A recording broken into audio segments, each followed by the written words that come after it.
할렐루야. 오늘 또 코로나 사태 가운데서도 예배에 이렇게 입니다. 그리고 유튜브로 또 예배를 드리는 우리 모든 성도님들에게도 하나님의 동일한 은혜가 충만하기를 축복합니다. 요한계시록 또 다섯 번째 요한계시록의 교회 중에 다섯 번째 교회인 사대 교회에 주신 말씀 중심으로 정신을 차리고 교회를 회복하자라는 제목으로 하나님의 말씀을 전하고 하나님의 말씀을 듣기를 합니다. 먼저 오늘 본문 계시록 3장 1절부터 6절을 합독하기를 원합니다. 계시록 3장 1절부터 6절. 네. 띄워주세요. 네. 에게 쪽에 에베소라는 교회가 있는데 이 에베소 교회의 북동쪽으로 한 50마일 정도 떨어져 있는, 그러니까 두아디라, 에베소 또 이렇게 멀리 떨어져 있는 교회는 아닙니다. 자, 그런데 이 사대 교회가 어떻게 세워져 있는지 성경은 침묵하고 있기 때문에 우리는 확실하게는 알지 못합니다. 그러나 AD 50년경에 사도 바울이 에베소에서 사역할 때에 은혜 받은 그 제자들 중에 어떤 분이 가서 사대에 가서 이 교회를 세웠을 것이다 라고 대부분의 학자들이 이렇게 생각을 하고 있습니다. 오늘 본문 3장 1절을 보건대 사대 내가 내 행위를 아노니 내가 살았다 하는 이름은 가졌으나 죽은 자로다 했습니다. 그들은 처음 교회가 세워지고 처음 예수 그리스도를 영접했을 때 그 사람들의 행위가 예수 믿는 사람으로서 합당했을 것입니다. 누구든지 그들을 보면 예수 믿는 사람이 참으로 맞다 하는 정도였을 것입니다. 그런데 지금은 어떻다고 했습니까? 살았다 하는 이름은 가졌으나 죽은 자로다. 이름만 교회, 또 그리고 이름만 성도라는 것입니다. 살았다 하는 이름은 가졌으나 죽은 자로다. 이런 그리스도인을 영어로 나미날 크리스찬이다 이렇게 얘기를 합니다. 나미날 크리스찬이다, 이거는 무늬만 그리스도인이지 실제 예수 믿는 사람다운 점이 하나도 없는 사람을 명목상 그리스도인, 나미날 그리스도인이다 이렇게 얘기를 하는 거죠. 자, 사대 교회는 예수님 당시 이때 사도 요한이 말씀을 받을 이 당시에는 이런 성도 교회라고 하지만은 교회로서 역할을 하지 못하고 세상 단체나 별반 다른 점이 하나도 없는 그러한 교회였던 것 같습니다. 그래서 예수님께서 사대 교회를 향해서 죽은 자로다 하는 것이죠. 자, 그러나 살았다는 이름을 가졌던 것으로 보아서 외적으로는 활동하는 교회였을 것입니다. 살아있는 교회의 인상은 주었던 그런 교회, 구제도 하고 또 각종 프로그램이 활발하게 돌아가고 사회적으로도 꽤 이렇게 많은 활동을 하기 때문에 이름이 난 그런 교회였을 것입니다. 여러분, 사람들이 보기에는 살아있는 교회로 보이기 마련입니다. 그러나 예수님은 못하는 그런 것들을 보실 수 있는 분이십니다. 그래서 내 행위를 보니 너는 죽은 자다, 죽은 교회다 라고 예수님이 지금 평가를 하고 계시는 것이죠. 아마 오늘날 현대교회에도 이런 이름은 교회라는 이름은 가지고 있지만은 예배를 드리고 그리고 성도들이 모여서 친교도 하고 그래서 모든 교회들이 살아있는 교회처럼 사람들에게는 보일 수 있지만 우리 예수님 보시기에는 살아있는 교회라고 할 수 없는 교회들이 많이 있을 줄 압니다. 자, 예수님이 지금 오신다면 살아있는 이름은 가졌으나 죽은 교회라다 하고 오늘날 현대교회 가운데도 많이 있을 것입니다. 자, 예수님이 이 사대 교회를 죽은 교회다라고 평가한 그런 이유는 바로 행위에 온전한 것을 찾지 못했기 때문이라고 오늘 본문은 얘기를 하고 있습니다. 자, 예수님은요 성도의 행위를 얼마나 중요시 여기는지 행위라는 단어를 10번이나 사용을 하고 있습니다. 에베소 교회에 3번을 사용하고 있어요. 내가 내 행위와 수고와 내 인내를 알고, 또 회개하여 처음 행위를 가지라. 니골라 당의 행위를 미워하는도다. 그리고 버가모 교회에도요 3번 행위라는 단어를 사용하고 있어요. 내 나중 행위가 처음 것보다 많도다. 만일 그의 행위를 회개하지 아니하면 내가 너희 각 사람의 행위대로 갚아주리라. 그리고 오늘 본문인 사도교회에도 2번이나 이 행위를 말씀하고 있어요. 내가 내 행위를 아노니 내가 살았다 하는 이름은 가졌으나 죽은 교회다. 또 그리고 내가 내 행위에 온전한 것을 찾지 못하였노니, 앞으로 우리가 이제 알게 될 빌라델피아와 또 라오디게아 교회에도요 이 행위라는 단어를 한 번씩 사용하고 계십니다. 작은 능력을 가지고도 내 말을 지키며 내 이름을 배반하지 아니하도다. 라오디게아 교회에도 말씀하십니다. 내가 내 행위를 아노니 내가 차지도 아니하고 뜨겁지도 아니하도다. 여러분, 10번이나 7교회에 10번이나 이 행위라는 단어를 사용하신 것을 보면 우리 예수님께서 성도의 행위를 얼마나 중요시 여기는가 하는 것을 우리는 알 수가 있습니다. 야고보서 2장 22절에도 내가 보거니와 믿음이 그의 행함과 함께 일하고 행함으로 믿음이 온전하게 되었느니라. 여러분, 믿음 따로 행함 따로가 아니라 믿음은 행함과 함께 따라다닌다는 겁니다. 함께 동반한다는 말입니다. 그래서 그 행위를 볼 때, 성도의 행위를 볼 때 믿음이 온전한 믿음인가 아닌가를 알 수 있다는 것이죠. 야고보 사도는 아브라함이 이 제단에 바친 그 행위를 통해서 의롭다함을 받았다라고 얘기를 하고 있는 겁니다. 그러므로 오늘 본문 3장 2절에서 내 하나님 앞에 내 행위에 온전한 것을 찾지 못하였노니 하는 말은 너의 하는 모든 행위를 하나님의 눈을 볼 때에 믿음에서 나온 행위가 아니다라는 말입니다. 여러분, 우리들은 믿음으로 구원받았습니다. 우리의 행위로 구원받지 않았습니다. 하지만 믿음과 행위가 일치할 때 그 믿음이 온전한 믿음으로 하나님께, 예수님께 인정된다는 것이죠. 실제 우리가 믿음의 말을 하면서 믿음의 말과 상반된 행동을 우리가 한다면은 우리를 가장 가까이서 보는 우리의 배우자, 우리의 자녀들이 우리들로 하여금 우리들로부터 위선적인 삶을 배우고 또 나쁜 영향을 우리가 오히려 끼치게 되는 겁니다. 그래서 오늘날 부모 품을 떠나서 대학에 간 자녀들이 어릴 때 부모와 함께 있을 때는 예수를 잘 믿다가 열심히 신앙생활을 하다가 부모 품을 떠나서 대학에 가고 난 후에는 하나님을 떠나게 되는 경우가 얼마나 많은지 모릅니다.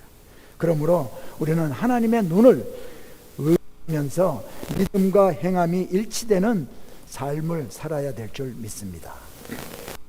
계시록 7교회 가운데 칭찬받지 않고 책망만 받은 교회가 이 4대 교회와 라오디게아 교회입니다. 자, 예수님이 4대 교회를 죽은 교회다라고 평가했습니다. 하지만 그 죽은 교회와 같은 그 교회에도 아직 세상에서 물들지 않으려고 몸부림치면서 받은 은혜를 어떻게 하면 지킬까 하고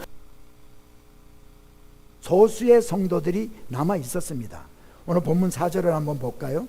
그러나 그 4대에 그 옷을 더럽히지 아니한 자 몇 명이 내게 있어 흰 옷을 입고 나와 함께 다니리니 그들은 합당한 자인 영고라. 여러분, 옷을 더럽히지 아니한 자, 옷을 더럽히지 아니한 자란 세상 풍조에도 흔들림 없이 거룩함을 유지하면서 말씀에 순종하는 성도들입니다. 그런 성도들에게 예수님이 나와 함께 다닐 것이라고 약속하셨습니다. 자, 로마 시대에 이제 전쟁에서 승리하고 돌아오는 그 개선 장군은요, 판파레가 울리는 가운데 흰 옷을 입고 병거를 타고 손을 흔들면서 이렇게 로마로 하곤 했습니다. 그런데 그래서 구약 성경에 들이 세마포를 입었습니다. 이 세마포 흰옷은 받은 성도가 입을 흰옷을 입은 자는 신앙의 순결을 끝까지 지킨 그리스도인을 말합니다.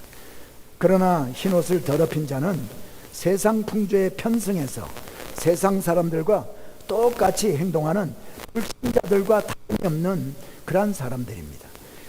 오늘 이 말씀을 듣는 우리 가정환경, 또 세상 풍조, 환난, 고난에도 무너지지 아니하고 끝까지 믿음을 지키고 흰옷을 입고 주님과 동행하는 성도들이 다 될 수 있기를 축복합니다. 자, 흰옷을 입고 나와 함께 다니리니, 흰옷을 입고 나와 함께 다니리니 하는 것의 그 의미는 성도들이 천국에서 영원토록 주님과 함께 사는 것, 이거 의심할 여지가 없습니다. 그러나 이 동일한 말씀은 주님이 우리와 함께 하시겠다는 약속의 말씀이기도 합니다. 하나님의 자녀도 여러분 세상 유혹으로 인해서 넘어질 때, 쓰러질 때도 있습니다. 그러나 거룩을 지키면서 복음을 전하며 또 살고자 몸부림는 하나님의 주님이, 예수님이 함께 하시겠다는 의미. 10절에 보니까 내가 너희에게 분부한 모든 것을 가르쳐 지키게 하라. 볼지어다 내가 세상 끝날까지 너희와 항상 함께 있으리라 하시니라.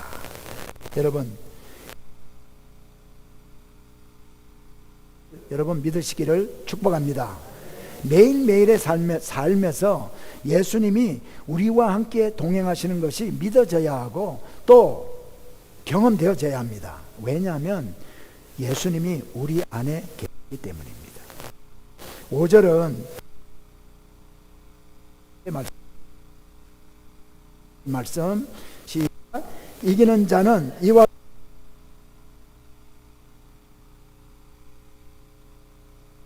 지우지 아니하고 그 이름을 내 아버지 앞과 그 천사들 앞에서 시인하리라. 여기서 여러분 먼저 이기는 자라고 했는데 이 본문에서 말하는 이기는 자, 누구를 염두에 두고 하는 말일까요? 끝까지 믿음을 잃지 아니하고 세상과 타협하지 않은 성도들 모두가 바로 이기는 자입니다. 당연히 오늘 본문에서 얘기하는 옷을 더럽히지 아니한 자,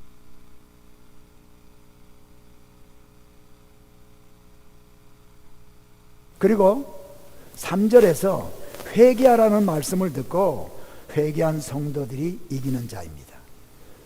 사도행전 3장 19절에 보면 베드로가 예루살렘 성전에서 그 솔로몬 행각이라는 곳에 모여 있는 이스라엘으로 너희가 회개하고 돌이켜 너희 죄 없이 함을 받으라. 이같이 하면 새롭게 되는 날이 주 앞으로부터 이를 것이요. 회개하고 돌이켜 죄 없이 함을 받으라. 여러분, 하나님은 회개하는 자를 용서해 주시고 죄 없이 해 주십니다. 오늘까지 어떤 잘못을 하면 우리가 살았다 할지라도 지금까지 회개하고 돌아서면 이기는 자에 포함되는 됨을 예수님이 말씀하고 있는 것입니다. 자, 이기는 자가 누리게 될 예수님의 약속 본문에서 세 가지를 말씀하고 있습니다. 첫째는 흰옷을 입을 것이라는 약속입니다. 곳이 바로 천국이죠. 흰옷 입은 자만이 들어갈 수 있는 곳이 바로 천국입니다. 흰옷은 의인이 입을 옷이라고 했습니다. 원래 그때 우리는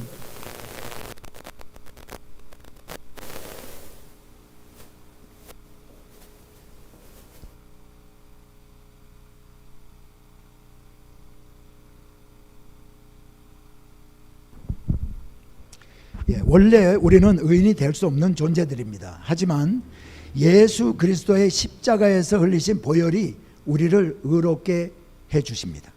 문제는 예수님이 나를 위해서 죽으셨다는 사실이 믿어진 사람에게만 이 효력이 발생합니다. 아무리 교회를 오래 다녔어도 자신이 죄인임을 인정한 적이 없다면 그건 문제입니다. 예수님의 십자가에서 죽으심이 감사하고 감격한 적이 없다면 더욱 문제입니다. 나는 과연 이 이기는 자에 포함될 수 있는지 우리 한 사람 한 사람이 심각하게 생각해 보셔야 할 것입니다. 두 번째는 이름을 생명책에서 결코 지우지 아니할 것이라는 약속입니다. 이 말씀은 어떻게 보면 조금 난해한 구절입니다. 그래서 대부분의 목사님들이 깊이 다루지 않고 지나치는 그런 구절입니다. 그러므로 우리는 오늘 두려움을 가지고 조심스럽게 이 말씀을 한번 생각해 보기로 합니다. 여러분, 이름이 기록되었다가 지워지는 경우가 있으니까 지우지 아니하겠다 말씀하신 것 아니겠습니까? 끝까지 생명책에 이름이 기록되어 있으면 이 사람은 분명히 구원받은 사람입니다. 그러나 오늘 본문 5절의 말씀을 오해하면 구원받은 성도가 구원을 이룰 수 있다라는 결론을 도달하게 됩니다. 자, 5절에 대해서 많은 신학자들이 여러 견해를 밝히고 있습니다. 그러나 바른 해석은 이런 것입니다. 일단 이 세상에 태어난 모든 사람들은 구원받을 가능성이 있는 사람입니다. 그러므로 이 모든 사람의 이름이 애초에 생명책에 다 기록이 됩니다. 요한일서 2장 2절에 보니까 그는 우리 죄를 위한 화목 제물이니 우리만 위할 뿐이 아니요 온 세상의 죄를 위함이라. 여기에서 여러분 방점이 온 세상의 죄를 위함이라. 예수님이 죽으신 것이 온 세상의 죄를 위해서 죽으셨다는 거죠.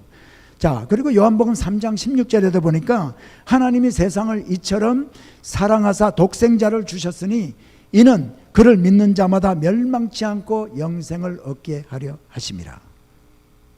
세상을 이처럼 사랑하사, 세상에 태어난 모든 사람들을 주님이 사랑하셨기 때문에 그들을 위해서 예수님이 죽으셨다는 겁니다. 그러니까 이 세상에 태어난 모든 사람들은 구원받을 수 있는 가능성을 가지고 태어난 사람들입니다. 예수님은 온 인류를 위해서 죽으셨기 때문입니다. 그래서 세상 모든 사람의 이름이 생명책에 기록되는 겁니다. 악인의 이름도 기록이 되어 있는 것을 시편 69편 28절에 보면 확실히 알 수 있습니다. 시편 69편 28절 그들을 생명책에서 지우사 의인들과 함께 기록되지 말게 하소서. 여러분, 원래 있었으니까 악인의 이름을 지워달라고 지금 요청하고 있지 않겠습니까?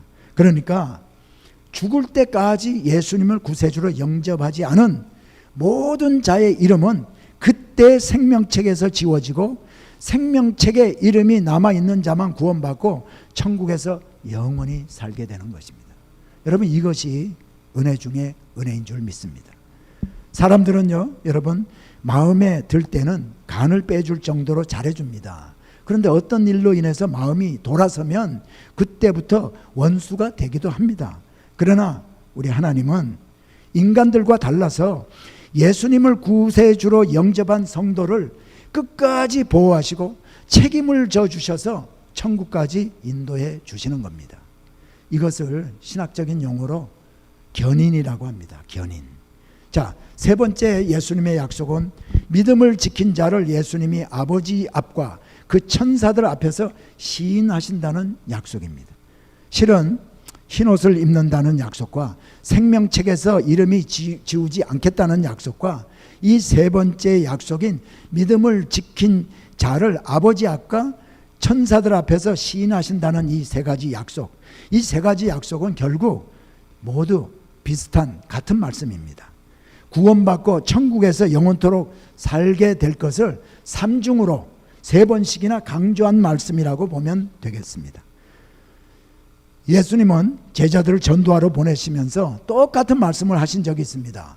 마태복음 10장 32절로 33절입니다. 누구든지 사람 앞에서 나를 시인하면 나도 하늘에 계신 내 아버지 앞에서 그를 시인할 것이요 누구든지 사람 앞에서 나를 부인하면 나도 하늘에 계신 내 아버지 앞에서 그를 부인하리라. 물론 이 말씀은 예수님을 입으로 시인하는 것을 말합니다. 그러나 입으로 시인하는 것보다 여러분 더 중요한 것이 있습니다. 그것은 바로 예수님을 믿음의 행위를 통해서 시인하는 것입니다. 믿음을 지키면서 살려고 하는 우리들의 행위가 바로 예수님을 시인하는 것이 됩니다. 그러므로 말로는 예수님을 증거하고 시인한다고 하면서 행위가 뒷받침되지 못하다면 결국 이 사람은 예수님을 시인하지 않는 것이 됩니다. 우리 모두는 예수님의 심판대 앞에 서게 될 것입니다. 그때 주님을 부인한 자들은 모두 심판을 받을 것입니다. 그러나 그 심판대는, 그 동일한 심판대는 우리에게 하나님으로부터 상급받게 될 시상식 자리가 될 것입니다. 행위로 주님을 드러낸, 우리가 우리의 행위로 주님을 시인했던 그 모든 것들이 상급으로 쌓이게 되는 것을 우리가 눈으로 목도하게 될 것입니다. 여러분, 예수님은 사대교회를 책망만 하지 않으셨습니다. 그들을 다시 회복시키도록 처방도 함께 주셨습니다. 2절과 3절 상반절을 보시기 바랍니다. 너는 일깨어 그 남은 바 죽게 된 것을 굳건하게 하라. 내 하나님 앞에 내 행위에 온전한 것을 찾지 못하였노니 그러므로 내가 어떻게 받았으며 어떻게 들었는지 생각하고 지키어 회개하라. 여러분, 제일 먼저 죽은 교회가 해야 될 것이 무엇일까요? 오늘 본문 말씀 보니까 너는 일깨어. NIV 성경은 이 일깨어를 wake up이라고 했습니다. wake up, 깨어나라. 여러분, 자신이 영적으로 죽어가고 있다는 것을 깨달아야 그 죽음을 피할 방도를 찾게 되고 살게 됩니다. 그렇기 때문에 주님이 깨어나라라고 얘기를 하고 있는 거죠. 사대라는 도시는요, 에베소, 서머나, 버가모, 그리고 두아디에라의 도시처럼 심한 박해가 없었습니다. 이방 종교의 위협도 없었습니다. 또 유대인의 핍박도 없었습니다. 그렇기 때문에 다른 교회들이 겪어야 했던 그러한 어려움들이 이 사대에는 없었습니다. 그래서 오히려 핍박받지 않는 그 현실이 그들에게 독이 되었습니다. 그들을 오히려 나태하게 만들고 무감각하게 만들어서 영적으로 죽게 만들었던 것입니다. 예수님이 내 하나님 앞에서 내 행위에 온전한 것을 찾지 못하였노니 한 것을 보면 이 사대교회도 교회로서의 역할은 하고 있었지만은 행위가 온전하지 못하다. 뭔가 부족하다는 겁니다. 진짜 중요한 것이 빠져 있을 때 온전하지 못하다 이렇게 얘기를 하지 않습니까? 교회의 사역, 성도의 사역은요, 믿음이 기초가 된 사역이라야 하고 사랑이 동기가 되어야 하는데 그렇지 않았기 때문에 예수님께서 하나님 눈에 온전한 것을 찾지 못한다 그렇게 말씀하신 것입니다. 사도 바울은 사랑이 없으면 소리나는 구리와 울리는 꽹과리가 되고 자기가 아무리 기적 같은 큰 일을 행한다 하더라도 사랑이 없으면 내가 아무것도 아니다 라고 했습니다. 사랑은 하나님으로부터 받은 은혜로부터 흘러나오는 것입니다. 그래서 예수님은 사대교회가 믿음을 회복하고 다시 하나님 앞에서 온전함을 회복시키기 위해서 깨어나라, 남은 바 죽게 된 것을 굳건하게 하라 하시는 것입니다. 여러분, 그들에게 무엇이 남아 있었을까요? 그것은 바로 아직도 완전히 소멸되지 않고 조금 남아있는 은혜일 것입니다. 사대교회가 여러분 처음 세워졌을 때 우리 한번 생각해 보기를 원합니다. 세상적으로 살던 사람들이 복음을 듣고 하나님의 은혜를 깨달은 후에 친지들에게 복음을 전하지 않았겠습니까? 그래서 은혜 받은 사람들이 모여서 그리스도 공동체인 교회를 이루었을 것입니다. 그래서 모여서 그들이 찬양하고 기도하고 또 사도들이 기록한 복음서, 또 사도들이 보내온 서신서를 읽으면서 예수님의 말씀과 사도들의 말씀대로 살아보려고 몸부림쳤을 것입니다. 그런데 40-50년 세월이 흐르면서 습관적인 행위만 남아있고 사람들에게 보이기 위한 행위만 남았던 것이 분명합니다. 그런 사대를 바라보면서, 사대교회를 바라보면서 예수님이 예수님의 마음이 얼마나 안타까웠겠습니까? 그래서 그들을 다시 회복시키기 위한 처방을 오늘 주고 계시는 겁니다. 예수님의 그 처방은 바로 복음과 그 은혜를 어떻게 받고 어떻게 들었는지를 기억하라는 것입니다. 에베소 교회에도 예수님은 처음 사랑을 버렸느니라, 그러므로 어디서 떨어졌는지를 생각하고 회개하여 처음 행위를 가지라 했습니다. 처음 행위를 가지는 것과 또 사대교회에 주신 말씀, 어떻게 받았으며 어떻게 들었는지를 생각하라, 이거 거의 비슷한 말씀입니다. 결국 은혜를 잃어버리고 처음 사랑을 잃어버린 성도가 해야 할 것은 복음을 듣고 예수님을 만났을 때를 기억하는 겁니다. 여러분, 은혜는 한 번 받았다고 다 그냥 되는 것이 아닙니다. 은혜를 지속해야 하는 것입니다. 우리는 받은 은혜를 이미 다 잃어버렸는데도 불구하고 내가 은혜 안에 계속해서 있는 것처럼 착각하면서 신앙생활을 할 수도 있습니다. 실제 그런 성도들이 많이 있는 것이 사실입니다. 그러므로 은혜를 잃지 않고 있는지, 나는 은혜를 지속하고 있는지 스스로 점검하면서 신앙생활에 나아가야 될 줄 믿습니다. 오늘 사대교회에 주신 예수님의 말씀, 어떻게 받았으며 어떻게 들었는지 생각하고 지켜 회개하라, 이 말씀이 은혜를 회복케 하는 강력한 도구가 되어지기를 간절히 소원합니다.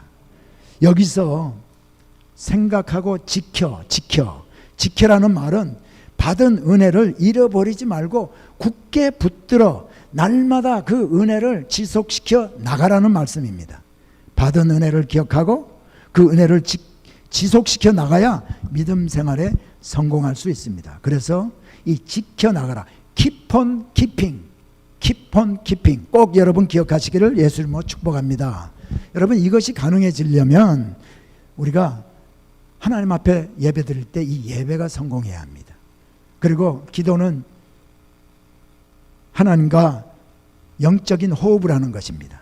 그래서 기도를 게을리하면서 우리는 은혜를 절대로 유지할 수가 없습니다. 그리고 죄를 멀리해야 합니다. 우리는 죄의 유혹이 늘 있는 세상에서 우리가 살고 있습니다. 너무나 우리와 가까이 하고 있습니다. 그러나 죄의 유혹에 단호히 물리쳐야 합니다. 죄를 짓고 회개하고 죄를 짓고 회개하고 죄를 지을 것이 아니라, 회개한 다음에는 결단하고 죄의 유혹이 있을 때 예수의 이름으로 물리치고 말씀을 붙들고 물리쳐야 될 줄 믿습니다. 그렇지 아니하고 이번 한 번만, 딱 한 번만 하고 죄를 용납하면 결국은 죄의 노예가 되고 맙니다.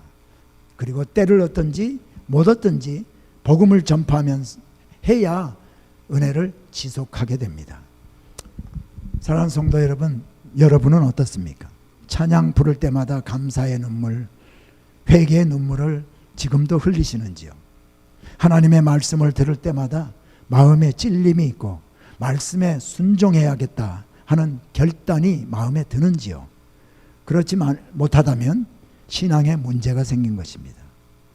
자녀의 실수나 다른 성도들의 세상적인 모습을 볼 때 긍휼히 여기는 마음보다도 판단하는 마음이 먼저, 그런 생각이 먼저 든다면 분명히 은혜가 떨어졌기 때문입니다. 여러분, 은혜를 잃어버리면 모든 것을 잃게 됩니다. 은혜를 놓치면 믿음도 잃게 됩니다. 그래서 예수님은 은혜가 조금이라도 남아있다면 그것을 더욱 굳게 하고 붙들라라고 말씀하시는 것입니다. 흰옷을 입고 주님과 함께 동행할 그날을 바라보면서 우리는 은혜를 회복하게 되기를 바랍니다. 내가 받은 은혜가 회복이 될 때 교회가 살게 됩니다. 하나님으로부터 받은 은혜가 고갈되니까 우리가 불평하게 되고 작은 일에도 시험이 들고 말씀을 멀리하게 되고 전도도 하지 아니하고 예배도 나오기가 싫어지고 또 인간적인 생각을 우리가 앞세우게 되는 것입니다. 하나님께 받은 것을 기억하고 들은 것을 기억함으로 은혜가 회복되기를 예수 이름으로 축복합니다. 은혜를 잃은 자들에게 예수님은 내가 도둑같이 이르리니 어느 때에 내게 이르는지 내가 알지 못하리라 하셨습니다. 은혜를 회복하고 행함으로 믿음의 온전함을 증거하는 성도들에게 예수님 오시는 날은 영광의 날이 됩니다. 그러나 복음을 듣고도 예수님을 거부하고 은혜를 받지 못한 사람들에게는 그 날이 바로 화를 당하는 날이 될 것입니다. 성경에 주님이 도둑같이 임한다라고 말씀하신 곳이 얼마나 많이 있는지 모릅니다. 베드로후서 3장 10절에도 보니까 그러나 주의 날이 도둑같이 오리니 그 날에는 하늘이 큰 소리로 떠나가고 물질이 뜨거운 불에 풀어지고 땅과 그 중에 있는 모든 일이 드러나리로다. 여러분, 특히 사대교회에 살던 사람들은 깨어있지 않아서 잠들어 있었기 때문에 화를 당했던 역사적인 교훈이 있습니다. 자, 사대교회를 제가 조금 설명을 드리면, 사대교회는 그 트물로스라는 그 산의 북쪽에 있는 요새와 같은 도시입니다. 주변보다도 한 1500피트 정도 고지에 위치한 도시였습니다. 그리고 그 후면에는 높은 산이 있어요. 그래서 어떤 전쟁이 일어나든지 무슨 일이 일어나면은 그 산으로 올라가서 성벽으로 둘러싸인 아크로폴리스라는 그 산에 들어가서 산성 안에 들어가 있으면은 안전합니다. 어떤 적의 공격도 피할 수 있는 그러한 도시였습니다. 그런데 여러분, 여러 번 전쟁을 치루어서 잘 막아냈습니다. 그런데 꼭 2번 전쟁에서 패배한 적이 있습니다. 한 번은 수리아의 안디오쿠스 3세가 쳐들어왔을 때였고, 또 한 번은 우리가 잘 아는 바사 왕국의 고레스라는 왕이 부하들을 데리고 쳐들어왔을 때였습니다. 자, 바사 왕 고레스가 쳐들어왔을 때 사대의 모든 시민들은 산 꼭대기에 있는 성벽으로 둘러싸여 있는 이 요새와 같은 곳으로 전부 피신을 했습니다. 고레스 왕이 14일간을 그 주위를 포위를 하고 있었는데, 고레스 왕이 이렇게 얘기했습니다. 너희들은 살았다라고 하지만 사실은 죽은 목숨이다. 이런 말을 고레스 왕이 했는데, 그때 사대 시민들은 비웃었습니다. 도저히 이 성은 함락시킬 수가 없다라는 믿음이 있었기 때문이죠. 실제 고레스 왕은 그렇게 말은 했지만은 가파른 절벽 위에 세워진 이 도시를 도무지 정복할 방법이 없었습니다. 그런데 어느 날 성벽을 지키고 있던 사대 병사가 쓰고 있던 철모를 밖으로 떨어뜨린 거예요. 절벽 밑으로 떨어뜨린 겁니다. 그런데 이 사대 군인이 바위 틈으로 난 그 틈으로 내려와서 철모를 주워가지고 올라가는 겁니다. 그런데 이 고레스 왕의 부하들이, 그러니까 바사 왕국의 그 병사들이 그걸 보았어요. 몰래 쳐다보았더니 어떻게 금방 이 병사가 내려와서 철모를 주워가지고 다시 올라가거든요.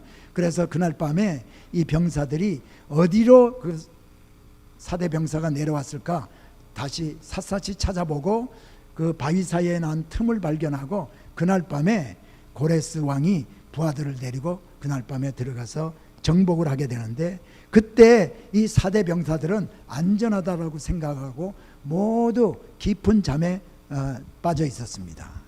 도둑같이 들어온 고레스의 병사들에 의해서, 그래서 이 사대가 정복을 당했습니다. 그러므로 내가 도둑같이 이르리니 어느 때에 내게 이르는지 내가 알지 못하리라 하는 이 예수님의 말씀은 사대교회 성도들에게는 이 말의 의미를, 그 의미가 무엇인지를 절실히 깨닫는 그러한 말씀이었을 것입니다. 데살로니가전서 5장 3절에도 보면 그들이 평안하다, 안전하다 할 그때에 임신한 여자에게 해산의 고통이 이름과 같이 멸망이 갑자기 그들에게 이르르니 결코 피하지 못하리라. 사랑하는 성도 여러분, 우리는 지금 코로나19를 맞이하면서 정말 세상 마지막 때가 가까이 다가오고 있는 것을 피부로 느끼고 있습니다. 오늘날 우리들이 겪고 있는 이 징조들을 보면 정말 가까이 왔구나 하는 것을 알 수가 있습니다. 우리의 생명도 결국은 무한하지 않음을 우리는 기억해야 합니다. 로마 병사들이 전쟁에서 승리하고 로마로 입성할 때 아까 말씀드린 것처럼 개선 장군은 병거를 타고 병사들과 함께 판파레를 울리는 가운데 들어옵니다. 모든 시민들은 개선 장군과 병사들을 환영을 합니다. 열광적으로 환영합니다. 이때 노예들로 하여금 그 뒤를 따르게 하면서, 장군의 뒤를 따르면서 메멘토 모리 메멘토 모리라고 외치게 했습니다. 여러분, 이 메멘토라는 그 단어는 라틴어로 기억하라는 단어입니다. 그리고 모리라는 단어는 라틴어로 죽음이라는 단어입니다. 그러므로 이 노예들로 하여금 외치게 한 메멘토 모리는 죽음을 기억하라, 죽음을 기억하라는 말입니다. 당신도 반드시 죽는다라는 것을 기억하라는 말이죠. 왜 이 말을 외치게 했는가? 전쟁에서 승리했다고 교만하지 말고 항상 죽음을 준비하며 겸손하게 살아야 함을 알게 하기 위함이었습니다. 사랑하는 성도 여러분, 우리는 매일매일 인생의 마지막을 향해서 가까이 가고 있습니다. 그러므로 주님 만날 날을 고대하면서 항상 주님을 만날 준비가 되어 있을 줄 믿습니다. 우리는 이 세상에서 가질 수 있는 그 어떤 것보다도 소중한 것을 가지고 있습니다. 예수님이 십자가에서 죽으심으로 우리는 그것을 소유하게 되었습니다. 주님이 도적같이 임하시는 그날은 우리의 구원이 가시적으로 이루어지는 날이 될 것입니다. 그래서 우리는 마라나타 주 예수여 어서 오시옵소서 하고 예수님이 다시 오실 날을 우리는 고대합니다. 여러분은 예수님 오실 날을 간절히 기다리는 마음을 가지고 있는지요? 오늘 사대교회에 주어진 이 말씀이 마지막 때를 사는 우리들의 심령을 변화시키고 죽은 자를 살리는 그런 말씀이 되기를 예수의 이름으로 축복합니다. 은혜를 입고 살던 성도님들의 은혜가 회복되기를 축복합니다. 예수님을 만나지 못한 분들은 예수님을 간절히 찾고 구하고, 그래서 예수님을 구세주로 영접하게 되기를 축복합니다. 귀 있는 자는 성령이 교회들에게 하시는 말씀을 들을지어다. 오늘 우리가 말씀을 기억하면서 오직 예수뿐이네, 이 찬양 부르겠는데요. 이 찬양을 부르면서 다시 한번 주님의 은혜를 기억하는 여러분 되시기를 바랍니다. 그래서 주님 기뻐하는 우리의 믿음과 행함이 일치되는 삶을 나도 한번 살아보리라. 우리가 세상에서 참으로 우리를 유혹하는 일들이 많이 있지만 우리의 생각과 말과 또 행동이 예수님 기뻐하는 그런 삶을 내가 살리라 하는 그러한 결단을 하면서 우리가 오직 예수뿐이네 이 찬양을 함께 하기를 원합니다.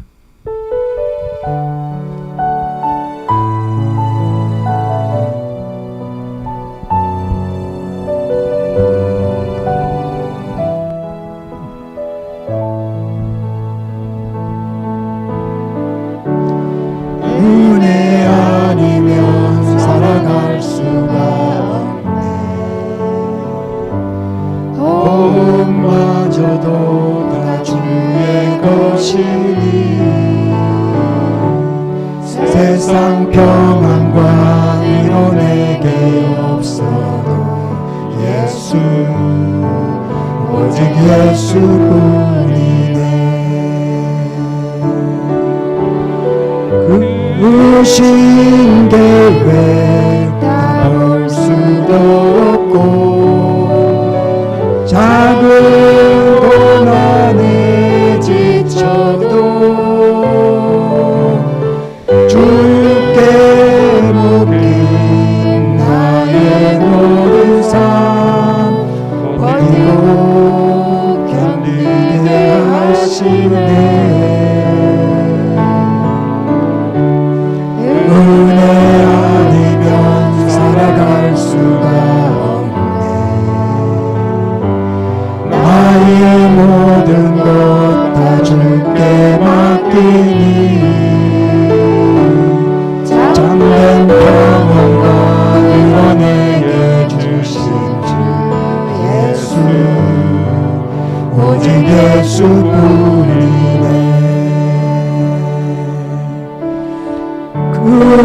주신 계획 다 볼 수도 없고 작은 고난에 지쳐도 주께 묶인 나의 모든 삶 버티고 견디게 하시네. 은혜 아니면 살아갈 수가 없네. 나의 모든 것 다 주께 맡기니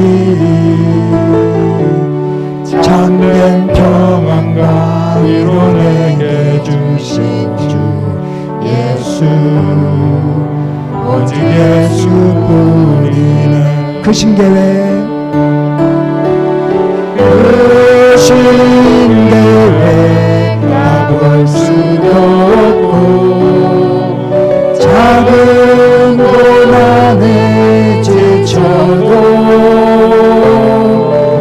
주께 묶인 나의 모든 삶 버티고 견디게 하시네.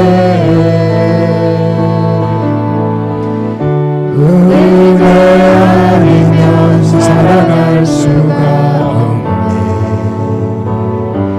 나의 모든 것 다 주께 맡기니 참된 평안과 위로 내게 주신 주 예수 오직 예수뿐이네.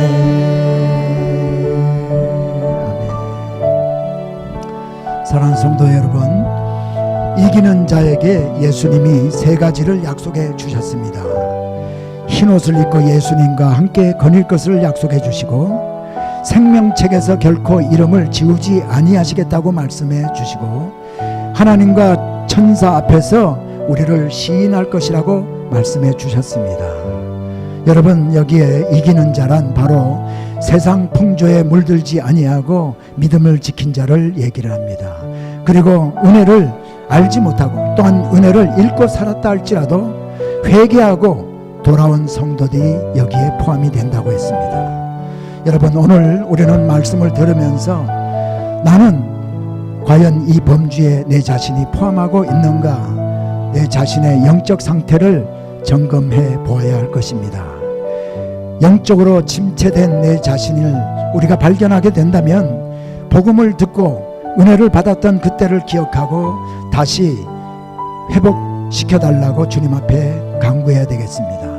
또 은혜를 우리가 지속시켜야 합니다. 받은 은혜, 한번 받았다고 해서 그 은혜가 계속되는 것이 아님을 우리는 알아야 합니다.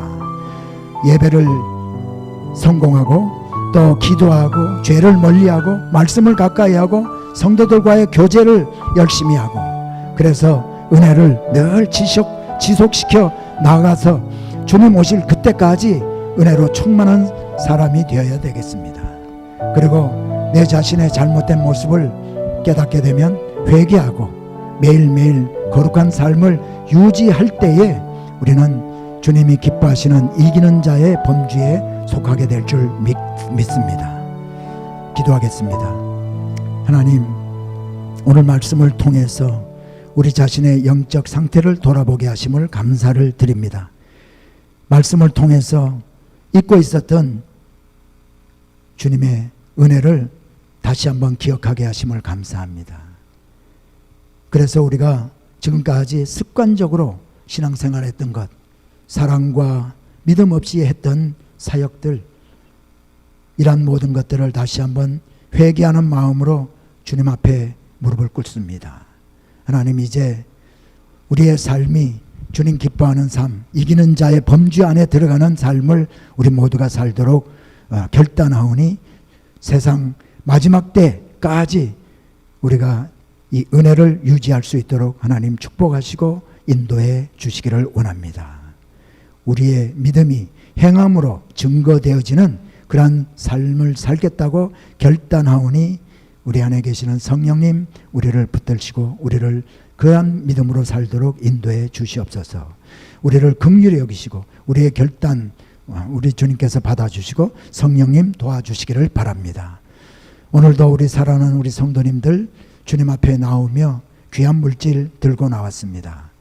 이 물질 드릴 때 이 물질만이 아니라 성도님들의 주님을 향한 사랑과 주님을 향한 믿음을 드리오니 주님 받으시고 기뻐 받으시고 영광 받아 주시옵소서. 그리고 이 물질 드리면서 하나님 앞에 이 모양 저 모양으로 기도 제목 담은 성도들이 있습니다. 기도 제목이 이루어지게 하시고 그 기도 제목이 하나님께 영광이 되어지는 그러한 삶으로 드러날 수 있도록 축복해 주시기를 원합니다. 예수 그리스도의 이름으로 축복하며 기도드리옵나이다.